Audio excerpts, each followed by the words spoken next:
Last एचपीजीटी की class में हमने डिस्कस किए थे हिमाचल प्रदेश के मुख्य जन आंदोलन, यही किए थे ना हमने कंटिन्यू आपके पास। तो हिमाचल प्रदेश आपके पास लोकतांत्रिक रियासत बन चुकी थी, एक जिला बन चुकी, सॉरी एक स्टेट बन चुकी थी। स्टेट के अंदर आपके पास कौन कौन से आंदोलन, स्टेट बनने से पहले कौन कौन से आंदोलन हुए, कैसे कैसे इसने परफॉर्म किया, ये हमने डिटेल में किए थे। कल हमने पांच आंदोलन हमने देखे थे। तो सबसे पहले हमने कौन सा आंदोलन देखा था? झुग्गा आंदोलन। झुग्गा आंदोलन हुआ था कहाँ? बिलासपुर में। और कब हुआ था? 1883 और 88 के बीच में, राजा कौन के समय? राजा अमरचंद के समय में ये हुआ था। वही था कि जो लोग थे वो कर देकर दुखी हो चुके थे, फिर उन्होंने झोपड़े में रहना शुरू कर दिया। फिर जब राजा को पता लगता है ये झोपड़े में रहने लगे हैं, वो झोपड़े में उनको परेशान करने लगे, तो उन्होंने क्या कर दिया, खुद को झोपड़े के अंदर बंद करके खुद को भी जला दिया। तो ये चीज जो है वो गेवड़ी के वो ब्राह्मण थे जिन्होंने ये कृत्य किया था। तो आम जनता इससे बहुत ही आहत हुई कि इतनी बड़ी घटना हो चुकी है राजा के खिलाफ। तो आपके पास ये आंदोलन हुआ था झुग्गा आंदोलन, जो कि इवेंचुअली खत्म करना चाहता था बेगार प्रथा को। दूसरा आप देखते हैं ये झुग्गा जो ये बेगार प्रथा है, ये ऐसा नहीं था एक पर्टिकुलर रियासत में थी, ये पूरे हिमाचल में थी। अलग अलग स्टेट में आपको देखने को मिली, अलग अलग जिलों में आपको देखने को ये मिल रही थी, अलग अलग रियासतों में। तो बहुत सारे इसको लेकर आंदोलन आपके पास हुए हैं। दूसरा हमने देखा था धामी गोलीकांड। आजादी प्राप्त करने के लिए आपके साथ बहुत सारे आंदोलन चले हुए थे। तो धामी गोलीकांड भी उन्हीं में से एक था। जनसभा चल रही थी आपकी, कहाँ चल रही थी? ये शिमला की गढ़हट्टी में ये सभा आपके पास चल रही थी, जिसका नेतृत्व भगमल सोंठा द्वारा किया जा रहा था।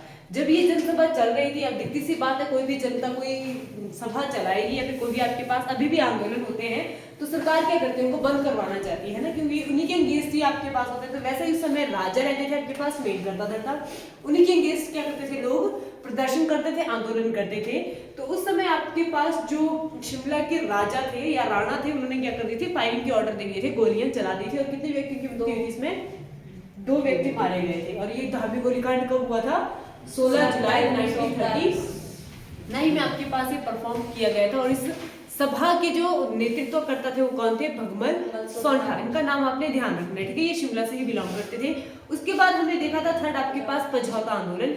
पझौता आंदोलन अंग्रेजों से दुखी हो चुके थे, ठीक है, ये भारत छोड़ो आंदोलन का ही आपके पास पार्ट रहता है। अंग्रेजों से जो लोग थे वो दुखी हो चुके थे, घूसखोरी के लेकर ही आपके पास आंदोलन चला हुआ था।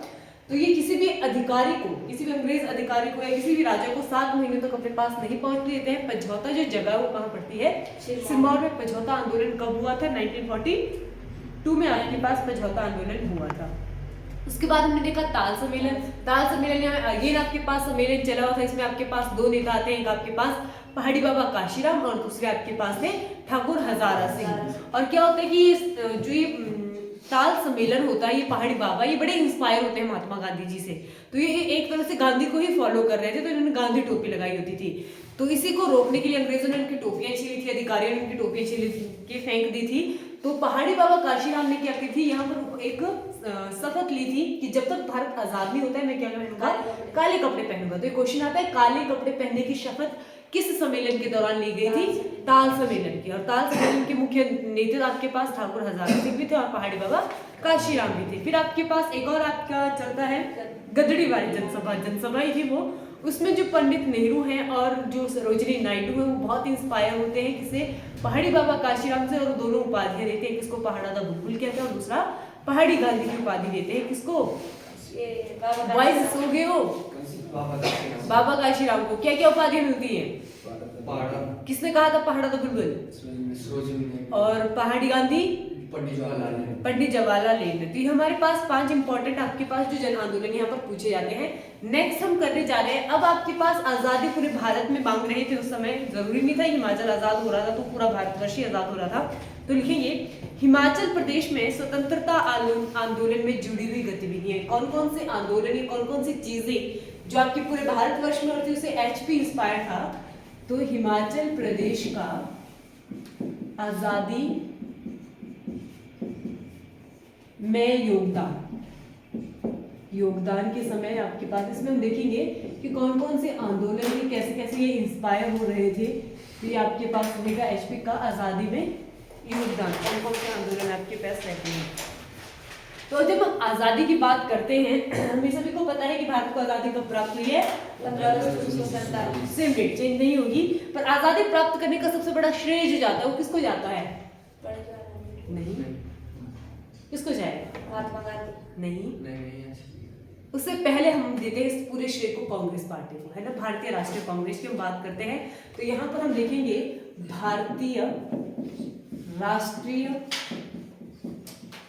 कांग्रेस। थोड़ा सा हम इसके बारे में भी जानेंगे क्योंकि आपके साथ थोड़ा रिलेट करके चलेंगे तो ज्यादा बेटर रहेगा। मेरे को लगता है कि इससे जितने क्वेश्चन आपको आएंगे आप वो भी इसको सॉल्व कर लोगे। भारतीय राष्ट्रीय कांग्रेस की हम बात कर रहे हैं, तो सिंपल सा क्वेश्चन है आपके पास, इसको क्या कहते हैं, आईएनसी भी इसको कहते हैं, इंडियन नेशनल कांग्रेस, है ना, फुल फॉर्म इसकी इंडियन नेशनल कांग्रेस, आईएनसी कहते हैं। सबसे पहला क्वेश्चन आएगा आईएनसी की जो स्थापना है वो कब और कहाँ है, कब और किसने की, बिल्कुल, और कब, 1885। लिखेंगे। तो भारतीय राष्ट्रीय कांग्रेस की जो स्थापना है वो आपके पास 1885 में A.O. ह्यूम द्वारा की जाती है। इंपॉर्टेंट है, आपके पास पूछा जाता है 1885 में। तो भारत में आपके पास पता है आजादी प्राप्त हुई है, जरूरी नहीं कि आंदोलनों से ये हमें आजादी प्राप्त हुई है, बहुत सारा श्रेय आपके पास किसको जाता है, आंदोलनकारियों को जाता है, जिन्होंने जो आपके पास विद्रोह होते हैं, जिन्होंने अपनी जान गंवाई है, वो भी इसमें इंपॉर्टेंट रहते हैं। तो भारतीय राष्ट्रीय कांग्रेस की स्थापना होगी 1885 में। अब आपके पास जब भारतीय राष्ट्रीय कांग्रेस की स्थापना होती है तो इसमें इंपॉर्टेंट है, पूछे जाते हैं आपके जिन्होंने इसका क्या किया था निर्माण, और जब इसका पहला अधिवेशन होता है, पहले अधिवेशन मतलब पहली मीटिंग होती है, ठीक है, लिखेंगे भारतीय राष्ट्रीय कांग्रेस का पहला अधिवेशन कहाँ हुआ था और इसके अध्यक्ष कौन बने थे, तो लिखेंगे ये हुआ था आपके पास बंबई में, बंबई नाम था उसका, आजकल मुंबई है ना, बंबई में आपके पास प्रथम अधिवेशन हुआ था, फर्स्ट अधिवेशन, और उसके जो अध्यक्ष है अधिवेशन, पहले अधिवेशन के जो अध्यक्ष थे उनका नाम है व्योमेश बनर्जी, बिल्कुल, व्योमेश चंद्र बनर्जी।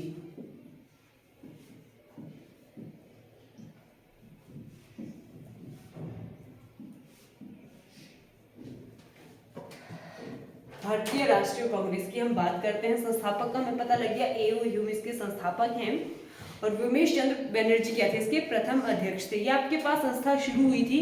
यहाँ से क्वेश्चन और क्या आ सकता है इंडियन नेशनल कांग्रेस से, जब ये कांग्रेस की स्थापना थी 1885 में, तब जो आपके पास लॉर्ड थे, आपके पास वायसराय थे, वो कौन थे, आपको ये पता होना चाहिए। 1885 की बात करें, 1887 के बाद आपके पास 1857 का विद्रोह हुआ था, पोस्ट चेंज कर दी गई थी।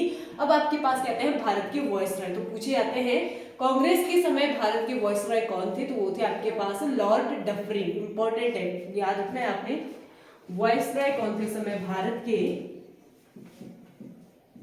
वायसराय, तो थे आपके पास लॉर्ड डफरिन। ये आपने इंपॉर्टेंट घटना है। फिर आपके पास क्या होता है, इससे लोग इंस्पायर होते हैं, बहुत सारे लोग हैं जो इसके साथ कनेक्ट करते हैं, भारतीय राष्ट्रीय कांग्रेस का आराम से जुड़ते हैं। स्टार्टिंग में जब इसकी स्थापना होगी थी तो लॉर्ड डफरिन को नहीं लगा कि कोई बड़ी बात है, छोटी सी चीज है, ठीक है, आज में तो कल ये शांत हो जाएंगे। ऐसे कहा था कि जब ये स्थापना हुई थी तो उन्होंने कहा था कि भारतीय राष्ट्रीय कांग्रेस कुछ नहीं, इसको मैं चुटकी में मसल दूंगा, ऐसे ये बस हल्की फुल्की बीमारी है। बाद में बहुत बड़ा कॉम्प्रोमाइज करना पड़ता है, अंग्रेजों को देखना पड़ता है कि बहुत बड़ी शक्ति बन के आती है, उभर के आती है। लॉर्ड डफरिन के समय में आपके पास भारतीय राष्ट्रीय कांग्रेस की स्थापना हुई 1885 में A.O. ह्यूम के द्वारा।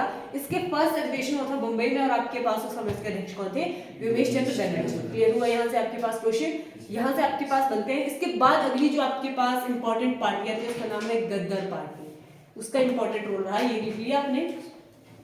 नेक्स्ट लिखेंगे हम गद्दर पार्टी।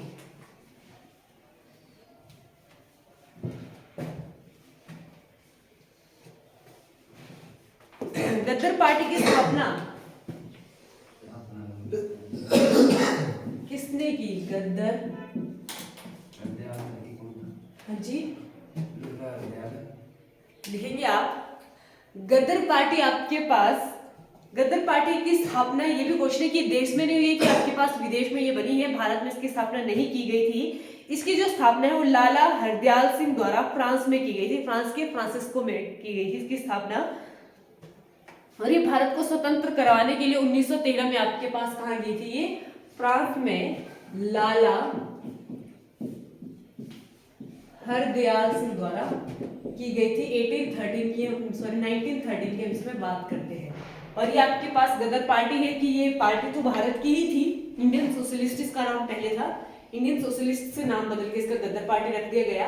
और उसके बाद इसी पार्टी को जो इसकी लोकप्रियता है वो भारत में बहुत ज्यादा बढ़ जाती है। इसलिए आपने गदर पार्टी की स्थापना किसके द्वारा की गई? लाला हरदयाल द्वारा की गई, और जो 1913 में इसकी स्थापना हुई थी। फिर इसके बाद एक और षड्यंत्र यहाँ पर होता है जो एचपी में ही होता है, और एक बहुत बड़े फेमस व्यक्ति से उभर के आते हैं, तो लिख लेंगे हम। नाम क्या था इसका? अगर क्वेश्चन आता है, गदर पार्टी का पुराना नाम इंडियन सोशलिस्ट इसका नाम था। नाम लिखेंगे आप। 1913 में एक व्यक्ति थे जिनका नाम था हरदेव राम, या हरदयाल भी जिनको हम कहते हैं, हरदेव राम। इन्होंने अध्यापक की नौकरी छोड़कर गदर पार्टी को अपनाया था। ये मंडी से संबंध रखते थे, इंपॉर्टेंट है आपके पास। लाला हरदेव राम, लाला हरदयाल, तो ये है, इनका नाम है हरदेव राम। कहीं भी आपको हिरदा राम भी लिखेगा जी, दादू है ऐसा बोला आपने। मंडी से आपके पास ये संबंध रखते थे, तो इन्होंने क्या किया? लिखेंगे अब आप मंडी षड्यंत्र। इंपॉर्टेंट है, थोड़ा सा रिलेट इसीलिए कि आपको इसको गदर पार्टी के साथ। मंडी षड्यंत्र 1914-15 में आपके पास ये बहुत ही फेमस घटना रही है यहाँ की। मंडी षड्यंत्र। अब क्या था, जो मंडी आपके पास आता था 1914 और 15 की हम बात करेंगे। 1914-15 की बात आ रही है। अंग्रेज आपको पता है पीक पे, इस टाइम पे अंग्रेजों का शासन ही चला हुआ है। फर्स्ट वर्ल्ड वॉर की भी सिचुएशन इस टाइम पे बनी हुई है, ठीक है। कहीं ना कहीं हम अंग्रेजों से इंस्पायर हो रहे थे। तो जो मंडी की एक रानी होती है, राजकुमारी, वो हेल्प करती है किसकी? हरदेव सिंह की गदर पार्टी को। और मंडी षड्यंत्र इसमें आता है, तो रानी का नाम पूछा जाता है। लिखेंगे मंडी षड्यंत्र आपके पास 1914-15 में हुआ था। ये किससे इंस्पायर था? ये गदर पार्टी से ये क्या थे? प्रभावित थे। इंपॉर्टेंट है, पूछा जाता है। तो कुछ व्यक्ति थे गदर पार्टी से जो आते थे और उनको यहाँ पर सपोर्ट किया जा रहा था, और एक बुक लिखी जा रही थी, लिखेंगे गदर की गूंज।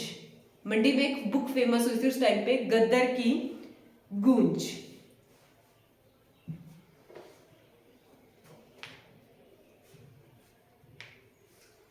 लिख लिया? गदर की गूंज आपके पास फेमस इसमें बुक हुई थी, और इसी में इन्होंने हेल्प करी थी मंडी की रानी, लिख लेंगे मंडी की रानी खैरगढ़ी और मियां जवाहर सिंह। रानी थी खैरगढ़ी और मियां या पंडित, मियां जवाहर सिंह।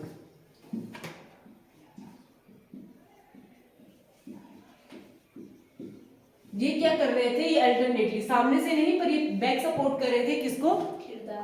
हरदेव, भाई हरदेव या फिर हरदयाल को आपके पास ये सपोर्ट कर रहे थे। और बहुत ही फेमस आए थे भाई हिरदा राम, इनको भी कहा जाता है। हिरदा राम को ये सपोर्ट कर रहे थे। तो इन्होंने क्या किया था? जो ये गदर पार्टी थी, ये चाहती थी कि मंडी का और सुकेत का जो पुल है उसको तोड़ना चाहती थी। मंडी रियासत को अपने कब्जे में लेना चाहती थी अंग्रेजों से, और सुकेत रियासत को भी।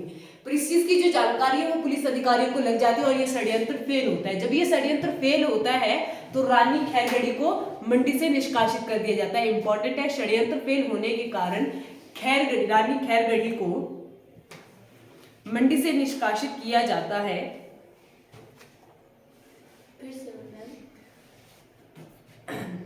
षड्यंत्र फेल होने के कारण क्रांतिकारियों को पकड़ा जाता है तथा रानी खैरगढ़ी को मंडी से निष्कासित किया जाता है। इसमें आपके पास इंपॉर्टेंट लोग जो इनरोल किए गए थे इसमें, वो थे आपके पास जवाहर नरियाल सिंह, मियां जवाहर सिंह, लोंगूराम और ज्वाला सिंह।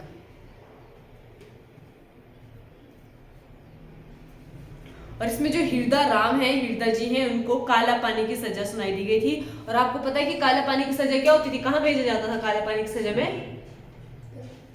अंडमान निकोबार में भेजा जाता था, है ना। अंडमान निकोबार में डाला जाता था, काला पानी की सजा वही होती थी। तो लिख लो हिरदा राम को काला पानी की सजा के लिए अंडमान भेजा गया था, भेज दिया गया। अभी नहीं होती है काले पानी की सजा, भी खत्म हो चुकी है ना। आपके अगर गांव का भी था मुझे स्कूल काले पानी की सजा चोपड़े का। काम करो, ये क्वेश्चन में नहीं आएगा तुम्हारे काले पानी की सजा है, मेरे गांव से कौन था, तुम्हारे गांव से कौन था, सजा नहीं हुई थी, नाम है गाँव में तुम्हारा। कौन थे? सजा नहीं हुई थी। घूमने गए हैं और उन्होंने काला पानी दे दिया उनको, है वाह। आज के डेट में जाना अपने अंडमान निकोबार फिर लगेगा पता वहाँ पे काले पानी की सजा होती है। अभी तो ये बोलेंगे हम कौन सा पाप करें हम कि हमें काले पानी की सजा हो जाए और अंडमान निकोबार चले गए हैं। सोच तुम लोगों की।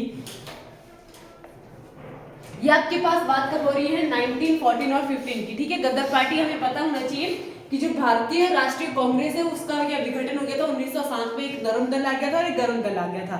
नरम दल जो आंदोलन करेगा, मांगे रखेगा, सरकार मांगेगी, और दूसरा गरम दल जो जाएगा दंगे करेगा या अपनी मतलब वही है कि गरम दल हो गया आक्रोश दिखाएगा ये अपना बाहर, है ना। और फिर आपके पास अब होता है क्या, गांधी ईरा शुरू होता है आपके पास, क्योंकि महात्मा गांधी जी वापस आते हैं कहाँ से वापस आ रहे हैं?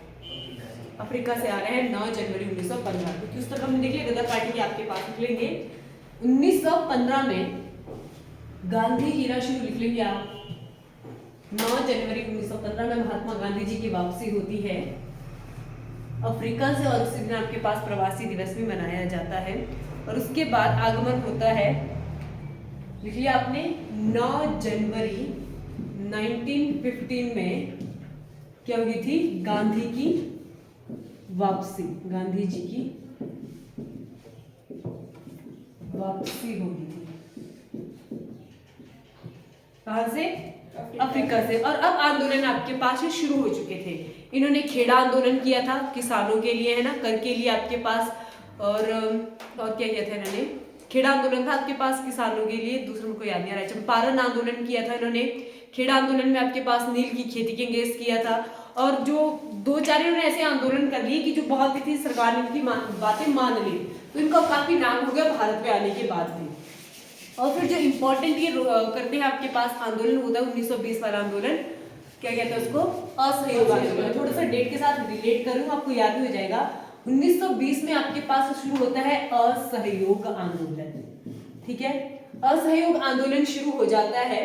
ये जो आंदोलन होता है ये किस चीज के लिए किया जाता है, जो आपके पास 1919 में घटना होती है, कौन सी, जलियांवाला बाग हत्याकांड की आपके पास घटना होती है। ये वही हत्याकांड है जो किसने किया था, हिटलर ने जर्मनी में भी किया था ना, जो सारे यहूदियों को पकड़ के मार दिया गया था। एक बार आपके पास ये सारी चीजें कहीं ना कहीं रिलेट करती हैं। आपके पास 1920 में असहयोग आंदोलन गांधी द्वारा चलाया गया था। इसको वापस कब ले लिया गया था, 1922 में, क्योंकि उस समय क्या हुआ था, चौरा चोरी कांड हुआ था। यूपी के पुलिस थाने में पुलिस कर्मियों को जला दिया गया था। तो 1922 में इसकी वापसी हो जाती है। इसी बीच में क्या होता है, गांधी जी का आगमन होता है शिमला में। तो लिख लेंगे, गांधी जी आए थे 11 मई 1921 में शिमला पहली बार। इंपॉर्टेंट है, बहुत बार पूछा है गांधी जी शिमला पहली बार कब आए, तो ये आपके पास आते हैं 11 मई 1921 में इनका शिमला आगमन होता है। शिमला आगमन। और ये जब पहली बार शिमला आए थे, किस किस के साथ आए थे और ये कहाँ रुके थे, तो ये रुके थे शांति कुटीर में, जो कि समर हिल्स में आज की डेट में पड़ता है, शांति कुटीर। बहुत बात ध्यान रखना है आपने, शिमला में गांधी का बहुत रोल है, क्योंकि नाथुराम गोडसे ने मारा था महात्मा गांधी जी को, और उनका केस कहाँ चला था, पीटरहॉफ शिमला में। आखिर पहली बार कहाँ रुके थे ये, शांति कुटीर। कहाँ है ये, समर हिल शिमला में आपके पास आते हैं। जब ये पहली बार यहाँ आए थे तो किस किस के साथ आए थे, तो लिखेंगे मौलाना मोहम्मद अली, शौकत अली, लाला लाजपत राय, मौलाना मोहम्मद अली, दूसरे व्यक्ति थे शौकत अली, तीसरे थे लाला लाजपत राय, और उसके बाद मदन मोहन मालवीय, और लास्ट में लाला दुनीचंद। ये दुनीचंद वही है जो क्या थे, वकील थे, लास्ट क्लास में जो हमने पढ़े थे, ठीक है। उस समय ये मिलने किससे आए थे, ये भी आपके पास क्वेश्चन आता है। तो आए थे लॉर्ड रीडिंग से मिलने। उस समय भारत के वायसराय कौन थे, लॉर्ड रीडिंग। इंपॉर्टेंट है, क्योंकि अगली बार फिर से ये वापस आपके पास आएंगे तो आपसे पूछा जाएगा कि किससे आए थे। तो 1921 में इनका आगमन हुआ था, लॉर्ड रीडिंग से ये मिले थे, इन्होंने निवास ग्रहण किया था सातवीं कुटीर में। इंपॉर्टेंट व्यक्ति जो इनके साथ आए थे, असहयोग आंदोलन आपके पास उस टाइम पे पीक पे था। जब 1921 में आपके पास क्या होता है, असहयोग आंदोलन काफी बहुत बड़ा रूप ले चुका होता है, तो चौराचौरी कांड होता है और फरवरी में ही क्या करता है गांधी बोलते कि नहीं मेरे को आंदोलन नहीं करना है। 6 फरवरी को कांड होता है, 11 या 12 को ये वापस ले लेते हैं अपने असहयोग आंदोलन। तो जो आपके पास राष्ट्रीय कांग्रेस थी वो बहुत दुखी होती है, यार कब क्या हो गया, इन्होंने 20-22 बंदों को जला दिया, 1919 में कितने बंदों को वहां पे गोली मार दी गई, तो ये चीज उनको सही नहीं लगी। तो यहाँ से आपके पास स्वदेश पार्टी शुरू, स्वराज पार्टी शुरू हो जाती है 1923 से, वो अलग घटना है, ये लिख लिया आपने। फिर गांधी का आपके पास एक और आगमन होता है, हम देखें असहयोग आंदोलन के बाद दूसरा आंदोलन चलाते हैं सविनय अवज्ञा आंदोलन। सविनय अवज्ञा आंदोलन, सविनय अवज्ञा आंदोलन होता है आपके पास 1930 में शुरू, 1930 में, दशक का गैप पड़ गया ना। 1930 में आपके पास सविनय अवज्ञा आंदोलन होता है और इसका होता है साइमन कमीशन वापिस जाओ का नारा लगाते हैं। इसको हम श्वेत भी कहते हैं क्योंकि पूरे जितने भी मेंबर उसमें आते थे वो 7 मेंबर होते थे और सातों के सातों अंग्रेज होते थे। और जो सविनय अवज्ञा आंदोलन, अब जब असहयोग आंदोलन इतना सही चल रहा था, अब अंग्रेज डर चुके थे कि सविनय अवज्ञा आंदोलन भी काफी लंबा चलेगा। तो अब ये चाहते हैं कि अंग्रेज चाहते थे या फिर ब्रिटिश इंडिया कंपनी चाहती थी या फिर ब्रिटेन के जो क्राउन था वो चाहता था कि इंडियन नेशनल कांग्रेस को रिप्रेजेंट कोई करे। उन्होंने गोलमेज सम्मेलन शुरू कर दिए थे। सीधा सा होता था कि एक मेज होता था गोल का, उसमें कोई बड़ा कोई छोटा नहीं होता था, सारे अंग्रेज हिंदू जितने भी इसमें पार्ट लेते थे वो एक ही मेज में बैठ के बात करते थे। तो आपके पास गोलमेज सम्मेलन हुए 3, ये भी आपने ध्यान रखने हैं। 3 आपके पास गोलमेज सम्मेलन हुए हैं। पहला आपके पास हुआ है 1930 और 31 के बीच में, मतलब दिसंबर में शुरू किया इसको, जनवरी फरवरी में ये खत्म हुआ। दूसरा आपके पास हुआ 1931 में, ये आपके पास मिडिल 1931 में था, इसी में खत्म हुआ। नेक्स्ट हुआ आपके पास 1932 में। 3 आपके पास राउंड में आते हैं 1930, 32, 31 पूछे जाते हैं। ये गोलमेज सम्मेलन 1931, 1932 ये आपके पास अंग्रेजों के द्वारा किए गए थे। इंपॉर्टेंट कौन सा गोलमेज सम्मेलन है, वैसे तो तीनों ही है पर भाव सबसे ज्यादा किसको जाते हैं 1931 वालों को। क्यों? क्योंकि इसमें जो महात्मा गांधी है या फिर इंडियन नेशनल कांग्रेस से रिप्रेजेंट करने वाला जो गांधी ने अटेंड किया था वो कौन था, सेकंड गोलमेज सम्मेलन। तो क्वेश्चन आता है गांधी द्वारा कौन सा गोलमेज सम्मेलन अटेंड किया जाता है, तो वो है आपके पास सेकंड गोलमेज सम्मेलन को अटेंड करते हैं गांधी जी। और इस चीज के लिए कन्वेंस कौन करते हैं, तो इसी टाइम पे एक समझौता होता है जिसको गांधी इरविन समझौता कहते हैं। ये भी इंपॉर्टेंट है, ये कहाँ हुआ था, ये भी शिमला में हुआ था। तो शिमला में आपके पास होता है गांधी इरविन समझौता, इरविन समझौता। और डेट अगर आपके पास पूछी जाती है, मैंने आपको डेट बता दी है कब हुआ ये 1931 में। ये वही समझौता था क्योंकि इरविन आपके पास लॉर्ड इरविन थे, ये हमारे वॉइसरॉय थे। 1931 की बात हो रही है। अब ये क्या बोलते हैं कि सविनय अवज्ञा आंदोलन आप छोड़ दो, आप आओ अपनी मांगे रखो कहाँ, गोलमेज सम्मेलन में, वहां पे आपकी सारी बातों को हम भाव देंगे, बस आप वहां पे पहुंचो। और इस चीज का प्रेशर कौन डाल रहा था, क्राउन डाल रहा था इरविन पे कि तेरे को गांधी को लेके ही आना है। तो ये समझौता आता है 1931 में, कहाँ, शिमला में। इंपॉर्टेंट है। और ठीक है, ये साइन करता है, ये क्या बोलता है, अगर आपने सुना होगा भगत सिंह जी की या फिर जगत कौन थे, सुखदेव जी थे आपके पास, और कौन थे, 3 थे ना, ये राजगुरु और, हाँ मैं जगत गुरु बोल रही हूँ, राजगुरु और सुखदेव जी, इन तीनों को फांसी की सजा हुई थी। तो उस टाइम पर अंग्रेजों ने क्या किया था, ये जो आंदोलनकार थे ये जेल में डाल रहे थे। ये जो इरविन समझौता था, गांधी ने बोला ठीक है मैं तेरा गोलमेज सम्मेलन अटेंड करूंगा, पर तूने जितने आंदोलनकारी हैं या पकड़े हुए हैं अपने पास उनको आजाद कर दे। इरविन मान जाता है, पर गांधी जी किसको स्पेसिफिक नहीं करते हैं कि आप भगत सिंह को भी छोड़ दो, आप सुखदेव को भी छोड़ दो और आप राजगुरु और सुखदेव जी को छोड़ दो, तीनों को छोड़ दो। ये कंडीशन इन्होंने नहीं रखी। गांधी मतलब ये कंडीशन रख सकता था, ये अन्य का मानना है, पर गांधी शायद इनका ये विचार था कि ये खुद क्या करते थे, खुद भी हत्या करते थे ना। जो भगत सिंह है वो आंदोलनकारी है, वो बम उड़ा देते थे, ऐसा वैसा करते थे। तो शायद इन्होंने अपने, इनके तो 2 ही लॉजिक चलते हैं, सत्य और अहिंसा पर ये चलते थे। अब हिंसा ये कर रहे थे तो शायद इन्होंने अपने एक प्रिंसिपल को आगे रखा होगा, पर इरविन समझौते में ये चीजें हो सकती थी। 1931 में ये समझौता होता है, ये अटेंड करते हैं, पर महात्मा गांधी को ये चीज सही नहीं लगती है कि यार ये तो बहुत ही बेकार सी चीज होगी, यहाँ पे तो कुछ भी नहीं हुआ, सेकंड गोलमेज सम्मेलन में कोई भाव नहीं दिए गए, कोई बातें नहीं सुनी गई। तो ये वहां से वापस आते हैं और यहाँ पे अपना आंदोलन फिर से शुरू करते हैं। और अंग्रेज कहते हैं कि तूने तो पहले साइन किया हुआ यहाँ पे हमारे साथ समझौता, अब तू फिर से आंदोलन करे तो इसको जेल में डाल देते हैं। तो ये आपके पास और कहानी चलती है गांधी वाली, पर यहाँ पर आपने ध्यान रखना इरविन गांधी समझौता कब हुआ, 1931 कहाँ हुआ, शिमला में। किस चीज के लिए हुआ था ये, सेकंड गोलमेज सम्मेलन अटेंड करने के लिए किया गया था। और बदले में गांधी जी ने क्या रखा था कि जितने आंदोलनकारी अपने कैद रखे उनको बाहर कर दो। और यहीं से एक नारा फेमस हुआ जो हिमाचल प्रदेश में ही गया है। नारे का नाम था न भाई दो न पाई दो, क्योंकि सेकेंड वर्ल्ड वॉर आपके पास सामने ही आ रहा था। तो यहीं से आपके पास एक नारा फेमस हुआ है, भाई दो न पाई दो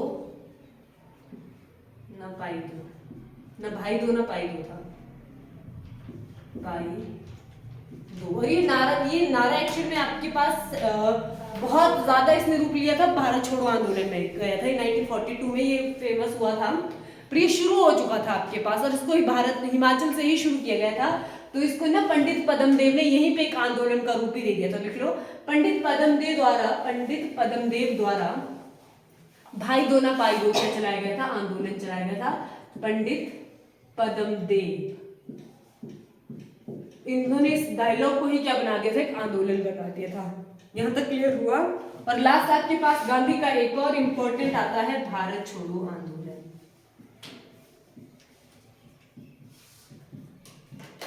ये आपके पास क्रिप्स मिशन को लेके आता था। क्रिप्स मिशन आपके पास था कि भाई 10 साल के लिए तुम सत्ता को संभालो, 10 साल बाद हम देखेंगे कि हमें छोड़ना है ये नहीं छोड़ना, कुछ ऐसा करके आपके पास क्रिप्स मिशन था। तो इसी कमीशन को जो गांधी ने क्या कहा था, आउटडेटेड चेक कहा था कि बेकार सा चेक लेके आए हो जिसकी क्या है, खत्म हो चुकी है वैलिडिटी, अब इसमें हमें ऐसी आजादी नहीं चाहिए 10-20 साल वालों में। ठीक है, तो आपके पास लास्ट आंदोलन आपके पास भारत छोड़ो आंदोलन, और इसी में इन्होंने नारा दिया था करो या मरो और भारत छोड़ो। ये दो नारे थे जो फेमस थे आपके पास महात्मा गांधी जी के। तो ये गांधी ईरा था आपके पास इंपॉर्टेंट, जो कि आंदोलनों में एक इंपॉर्टेंट रोल प्ले करता है, आजादी में इंपॉर्टेंट रोल प्ले करता है। इसमें आपके पास भारत है क्योंकि मंडी षड्यंत्र गद्दार पार्टी से इंस्पायर था। आपके पास पहली बार महात्मा गांधी शिमला आए थे 1921 में, उस समय आंदोलन चला था। आपके पास असहयोग गांधी इरविन समझौता कहाँ होता है, शिमला में। तो उस समय भी शिमला में आपके पास अपने आंदोलन इंपॉर्टेंट था। तो ये यहाँ के भी काफी सारे लोग थे जो इंस्पायर थे महात्मा गांधी जी से। जब ये पहली बार आए थे तो बड़े दूर दूर रियासतों से लोग सिर्फ महात्मा गांधी जी को देखने के लिए कहाँ आए थे, शिमला आए थे। तो ये काफी बड़ी घटना रही और काफी इंस्पायर भी लोग इनसे रहे हैं। जब ये जेल में रहे हैं महात्मा गांधी जी, तो इन्हीं के आंदोलनों को कंटिन्यू किया है राजकुमारी अमृत कौर शिमला से, जिन्होंने आंदोलनों को कैरी किया है। और आपको पता होगा महात्मा गांधी जी की एक पत्रिका आती थी, जेल से करते थे उसको, पब्लिश का नाम था हरिजन। तो वो राजकुमारी अमृत कौर थी जो उनको बाहर आकर पब्लिश करती थी, सपोर्ट करती थी। तो शिमला से सपोर्ट राजकुमारी अमृत कौर का भी रहा है। और न्यूज़पेपर से भी आपके पास क्वेश्चन आ सकते हैं। तो इनका एक न्यूज़पेपर था हरिजन और एक पत्रिका आती थी यंग इंडिया। तो ये क्वेश्चन आपके आ सकते हैं। और इनकी जो बुक है महात्मा गांधी जी पर जो आत्मकथा है इनकी, उसका क्या नाम है, माई एक्सपेरिमेंट विद